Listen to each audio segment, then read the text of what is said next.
करने वाले हैं टॉपिक रीजनरेशन। ये असेक्सुअल रिप्रोडक्शन का थर्ड टॉपिक है।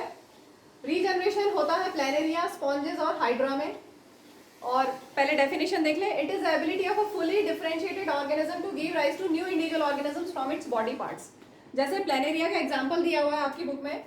सपोज ये आपके पास ये प्लैनेरिया है। प्लैनेरिया क्या होता है? एक बहुत ही सिंपल ऑर्गेनिज्म है और इसके पास होती है रूडिमेंट्री आइज, बहुत प्रिमिटिव आइज, मतलब बहुत सिंपल आइज है इसके पास।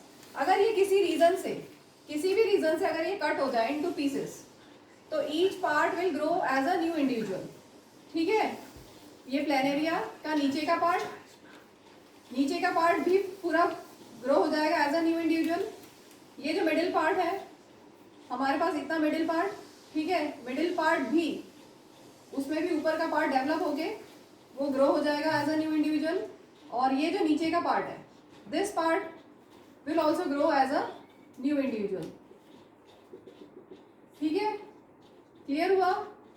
कैसे होना है प्लैनेरिया में? अच्छा, ऐसे कट हॉरिजॉन्टल कट से भी ग्रो होती है, और अगर इसी में अगर हम वर्टिकल कट दे दें, ध्यान दीजिएगा बुक में सिर्फ हॉरिजॉन्टल कट दिया हुआ है, अगर इसी में आप वर्टिकल कट दे दो तो भी each part, both parts will grow as new individual. आपके पास एक पार्ट ये है और दूसरा पार्ट ये है, दोनों पार्ट ग्रो हो जाएंगे। ठीक है, ये कंप्लीट हो जाएगा ऐसे करके, और इधर से भी इस तरह से कंप्लीट हो जाएगा। Each part will grow as a new individual. Clear हो गया? अब हम इसको बुक से देख लेते हैं। अच्छा, इसमें रीजनरेशन कैसे होता है? It is carried out by specialised cells. यहाँ पर इसकी बॉडी में जो इस तरह के ऑर्गेनिजम्स होते हैं उनमें स्पेशलाइज्ड सेल्स होते हैं which proliferate and make large number of sales.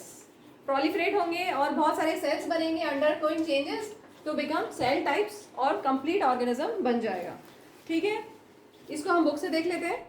Many fully differentiated organisms have ability to give rise to new individual organisms from their body parts. तो ये मैच्योर होने के बाद नहीं होता, ये कभी भी किसी भी रीजन से एक्सीडेंटली अगर वो कट हो जाए, चाहे वो हॉरिजॉन्टल कट हो चाहे वर्टिकल कट हो, कैसा भी कट हो, किसी भी रीजन से एक्सीडेंटली अगर कट हो जाए तो क्या होगा?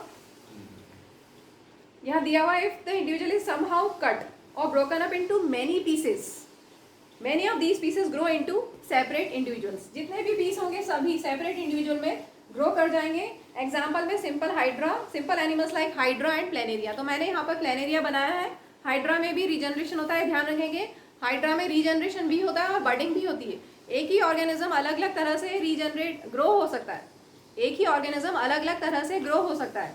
ठीक है, जैसे अभी हमने यहाँ पे स्पॉन्जेस लिखा है, स्पॉन्जेस बडिंग में भी आएगा, हाइड्रा भी यहाँ पर भी आएगा, बडिंग में भी आएगा। मतलब हाइड्रा में बडिंग भी हो सकती है और रीजनरेशन भी हो सकता है। ठीक है, तो कुछ ऑर्गेनिजम्स ऐसे जिनमें जो दो तरह से रिप्रोड्यूस कर सकते हैं।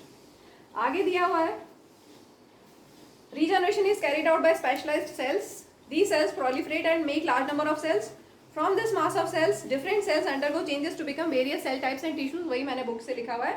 These changes take place in organized sequence, referred to as development. Organized sequence में होगा, ठीक है। जैसे ये ऊपर का पार्ट है तो नीचे का पार्ट डेवलप हुआ। अगर इसमें हमारे पास मिडिल पार्ट था तो ऊपर और नीचे का पार्ट डेवलप हुआ, और यहाँ पर मिडिल पार्ट था तो ऊपर का पार्ट डेवलप हुआ। ऑर्गेनाइज्ड सीक्वेंस में डेवलपमेंट होगा। और regeneration is not same as reproduction. हम बोल देते हैं कि असेक्सुअल रिप्रोडक्शन है, लेकिन एग्जैक्टली सेम नहीं है। Regeneration is not same as reproduction, since most organisms would not normally depend on being cut up to be able to reproduce. Okay,